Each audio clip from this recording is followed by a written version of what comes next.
Hi, honey. It's story time with Nana. And today we're going to be reading How the Grinch Stole Christmas by Dr. Seuss. Every Who down in Whoville liked Christmas a lot. But the Grinch, who lived just north of Whoville, did not. The Grinch hated Christmas, the whole Christmas season. Now, please don't ask why. No one quite knows the reason. It could be his head wasn't screwed on just right. It could be, perhaps, that his shoes were too tight. But I think that most likely reason of all may have been that his heart was 2 sizes too small. But whatever the reason, his heart or his shoes, he stood there on Christmas Eve, hating the Whos. Staring down from his cave with a sour, grinchy frown at the warm lighted windows below in their town, for he knew every Who down in the Whoville beneath was busy now, hanging a mistletoe wreath. And they, hanging their stockings, be snarled with a sneer, "Tomorrow's Christmas, it's practically here." Then he growled with his Grinch fingers nervously drumming, "I must find some way to stop Christmas from coming. For tomorrow," he knew, Mary, Mary. All the Who girls and boys would wake bright and early. They'd rushed for their toys. And then, oh, the noise! Oh, the noise! That's one thing he hated. The noise.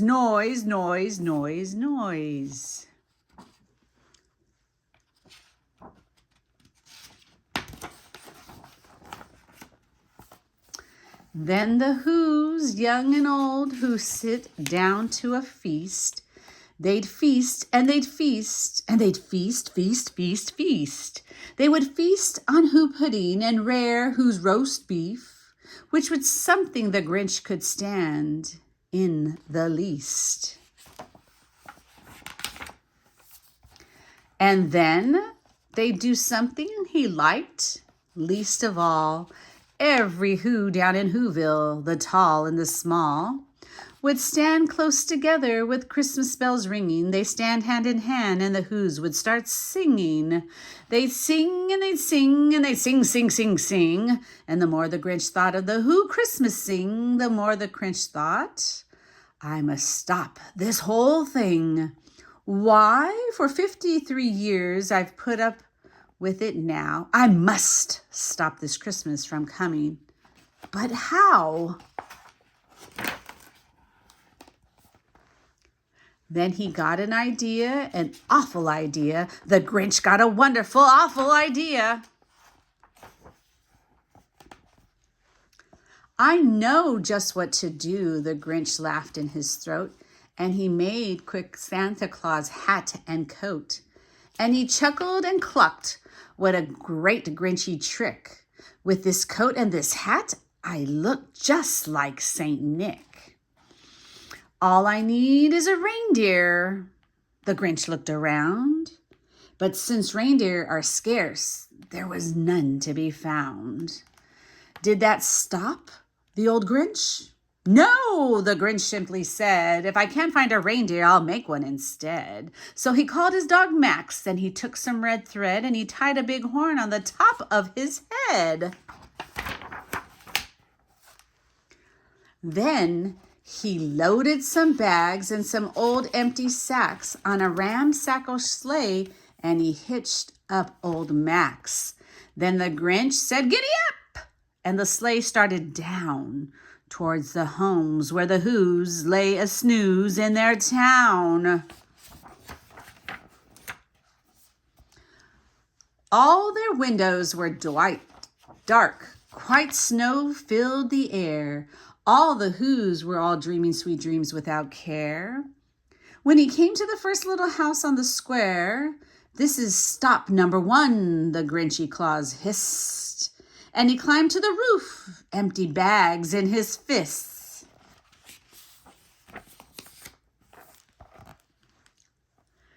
Then he slid down the chimney, a rather tight pinch, but if Santa could do it, then so could the Grinch. He got stuck only once for a moment or two. Then he stuck his head out of the fireplace flue, where the little Who stockings all hung in a row. These stockings, he grinned, are the first things to go. Then he slithered and slunk, while a smile most unpleasant around the whole room. He took every present, pop guns and bicycles, roller skates, drums, checkerboards, tricycles, popcorns, and plums, and he stuffed them in bags, and the Grinch very nimbly stuffed all the bags one by one up the chimbley. Then he slunk to the icebox. He took the Who's feast, he took the Who pudding, he took the roast beast. He cleaned out that icebox as quick as a flash. Why, that Grinch even took their last can of Who hash. Then he stuffed all the food up the chimney with glee. And now, grinned the Grinch, I will stuff up the tree. And the Grinch grabbed the tree and he started to shove, when he heard a small sound like the coo of a dove. He turned around fast and he saw a small Who, Lindy Sue's little Cindy Lou, who was not more than 2. The Grinch had been caught by this tiny Who daughter, who'd got out of bed for a cup of cold water.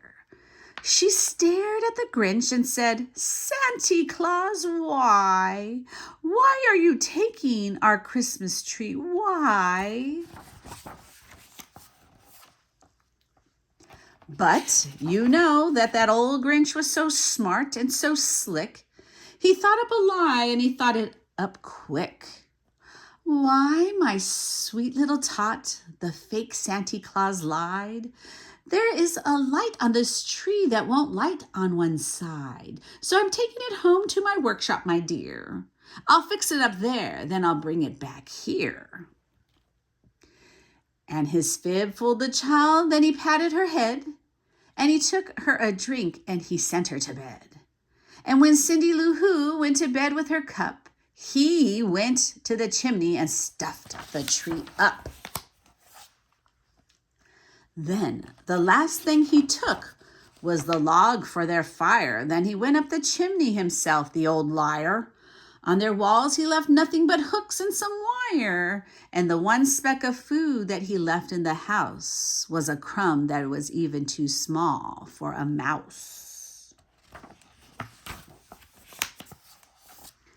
Then he did the same thing to the other Who's houses, leaving crumbs much too small for the other Who's mouses. It was 1/4 dawn and the Who's still abed and the Who's still a snooze when he packed up his sled. Packed it up with their presents, the ribbons, the wrappings, the tags and the tinsel, the trimmings, the trappings. 3,000 feet up the side of Mount Crumpet. He rode with his load to the tip-top to dump it. "Pooh-pooh to the Who's," he was grinchishly humming. "They're finding out now that no Christmas is coming. They're just waking up. I know just what they'll do. Their mouths will hang open a minute or two. Then the Who's down in Whoville will all cry, boo-hoo." "That's a noise," grinned the Grinch, "that I simply must hear." So he paused and the Grinch put his hand to his ear. And he did hear a sound rising over the snow. It started in low, then it started to grow. But The sound wasn't sad. Why, this sound sounded merry. It couldn't be so, but it was merry very. He stared down at Whoville. The Grinch popped his eyes. Then he shook. What he saw was a shocking surprise.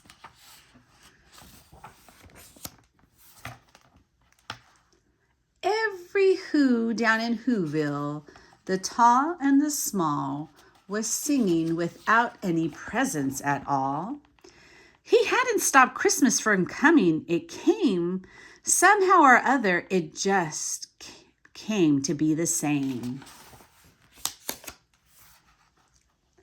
And the Grinch, with his Grinch feet ice cold in the snow, stood puzzling and puzzling. How could it be so? It came without ribbons. It came without tags. It came without packages, boxes, or bags. And he puzzled 3 hours till the puzzler was sore. Then the Grinch thought of something he hadn't before. Maybe Christmas, he thought, doesn't come from a store. Maybe Christmas perhaps means a little bit more. And what happened then? Well, in Whoville they say that the Grinch's small heart grew 3 sizes that day. And the minute his heart didn't feel quite so tight, he whizzed with his load through the bright morning light. And he brought back the toys and the food for the feast. And he, himself, the Grinch, carved the roast beast.